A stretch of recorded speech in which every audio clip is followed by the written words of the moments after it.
đấy. Bạn ơi. Xía bê ba một ơi. Như là cái dòng xía. Rồi tự nhiên con chơi nó cầm. Nhớ tia bao mua cơ nhớ trong đời nó. Trái cũ tế tuôn chia cho lời thua thòng gió.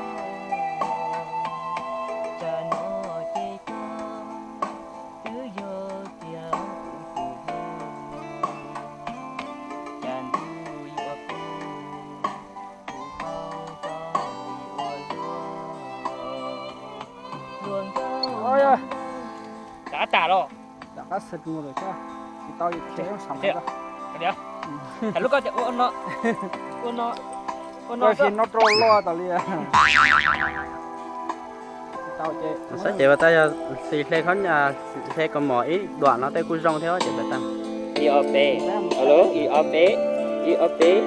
Alo, nữ quay khỏi từ lâu nữ quay nữa luôn. Nhẹ số luôn mà. IOP. Dầu nó luôn.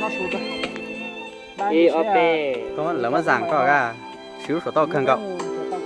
Có này. Alo. Chỉ vang rồi lúc hợp ta. Alo. Nè.